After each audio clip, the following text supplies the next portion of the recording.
अस्सलाम वालेकुम। Welcome to forex caster. मेरा नाम है नदीम शाह और हम बात करेंगे क्रिप्टो करेंसी के हवाले से और क्रिप्टो की ट्रेडिंग के हवाले से। फर्स्ट ऑफ ऑल, जो लोग इस फील्ड में न्यू हैं, जो लोग अपना एनालिसिस नहीं कर सकते अभी, उनका ये है कि वो एथेरियम्स के अंदर ट्रेड करें। दूसरे कॉइन्स के अंदर कोशिश करें अभी ना भागें। उसकी वजह ये है कि एथेरियम जब भी ट्रेड देता है तो ये बड़े सॉलिड ट्रेड देता है और अच्छे लेवल्स पे इसके ऊपर ट्रेड्स आप कर सकते हैं। स्कैल्पिंग भी कर सकते हैं और इवंस के आप इसके ऊपर एक इन्वेस्टमेंट पॉइंट ऑफ व्यू से भी लेवल्स के ऊपर ट्रेड कर सकते हैं। तो अगर हम देखें कि हम कैसे ट्रेड करेंगे और किस तरह से हम अपना स्टॉप लॉस को मिनिमाइज कर सकते हैं और किस तरह से हम लॉसेस से बच सकते हैं। तो इसमें हम आपके साथ जो चीज़ें शेयर करेंगे, फर्स्ट ऑफ ऑल ये चार्ट अभी। अच्छा जी। तो अगर आप देखें प्राइस की रेंज, तो प्राइस की रेंज जो है वो इस टाइम मूव कर रही है लास्ट 3 डेज में 2150 से 24 के अराउंड। अगर आप देखें, ये जो मैंने लाइन मार्क की हुई है, रिटर्न बॉक्स मार्क किया हुआ, अगर मैं इसको टेक्स्ट डाल दूँ तो ये आपका है वन और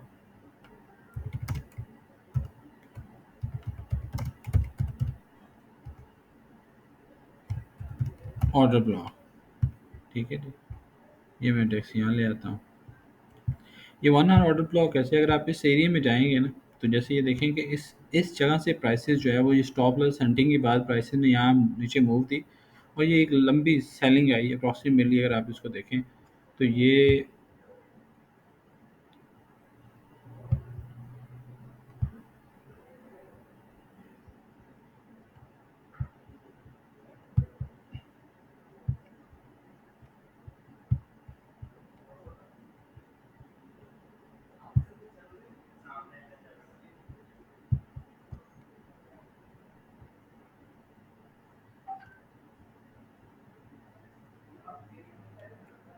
अप्रॉक्सीमेटली कोई 10% के राउंड जो है वो सेलिंग है और $231 की यहाँ पे ट्रेड हुई है। कितनी बार्स के अंदर? 8 बार, यानी 8 घंटे के अंदर अंदर $232 की ट्रेड हुई है। अगर किसी ने एक एथेरियम के अंदर ट्रेड किया और अगर किसी ने बड़ी क्वांटिटी उठाई हुई थी तो उसकी बड़ी अच्छी ट्रेड्स बनी होंगी, यकीन। अब आप लोग जो इस फील्ड में नए हैं वो कैसे ट्रेड कर सकते हैं? तो यहाँ पे जो आपके एरियाज़ हैं, सॉरी ये थोड़ा सिस्टम इंटरनेट की वजह से स्लो चल रहा है।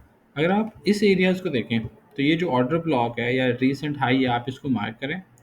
जब इस एरिया से प्राइसेस उठी हैं तो वो देखें आप, उसने एकदम से अपने हाई की तरफ नहीं गई, प्राइसेस ने वेव्स की शक्ल में मूव बनाई है और यहाँ पे सेलिंग थी लेकिन बायर्स को दोबारा ट्रैप किया गया और यहाँ पे आके ऑर्डर ब्लॉक पे पहली दफ़ा प्राइस ने क्या किया, हिट किया एंड देन वापस फिर प्राइस ऊपर गई है, फिर सेल हुई है, फिर तीसरी दफ़ा प्राइसेस यहाँ से उठी हैं और प्राइसेस जाके अपने इस ऑर्डर ब्लॉक को रिस्पेक्ट किया है।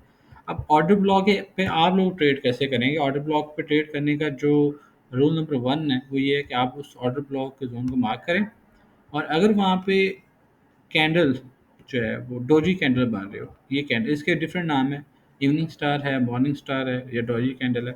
आप सिंपल इसको डोजी कैंडल के नाम से रिमेंबर कर लें और ऑर्डर ब्लॉक के एरिया पे अगर ये कैंडल की फॉर्मेशन हो गई है या दूसरे अल्फाज में अगर ये कैंडल किसी भी चार्ट के टॉप पे बन रही है और अगली कैंडल आपको उसकी अपोजिट डायरेक्शन में बनना शुरू होगी है तो आप यहाँ से सेल की ट्रेड कर सकते हैं।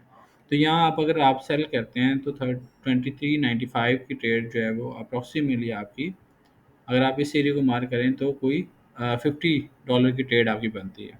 अब जो लोग यहाँ पे बाय कर रहे हैं, उन्होंने किस लेवल पे बाय किया या किस इंडिकेशन में बाय किया? इन्होंने बाय किया है ये डोजी कैंडल बॉटम पे बनने की या सपोर्ट पे बनने की वजह से। पॉसिबिलिटी ये है कि ये दोबारा ट्रैप हो और ये इस एरिया से दोबारा जो है वो दोबारा सेलिंग आए और आपकी जो प्राइसेस हैं ये अगले कमिंग डेज में नेक्स्ट 2 और 3 डेज में इस रेंज में आएंगी 2169।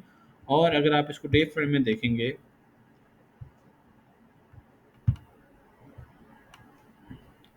तो जो प्राइसेस की रेंज है वो आपकी 2100 के अराउंड बनती है, जो कि आपका ये वाला एरिया है। तो जब तक प्राइसेस यहाँ पे नहीं आती आप लंबी ट्रेड के अंदर नहीं बैठ सकते। उसकी वजह ये है कि आपको उसमें लॉस होगा। और अगर आप स्कैल्पिंग कर रहे हैं या छोटे छोटे ट्रेड्स कर रहे हैं, तो फिर जो आपको सपोर्ट रेजिस्टेंस या चार्ट्स के ऊपर जहाँ आपको ट्रेड बनती है तो वहाँ आप ट्रेड बनाएं।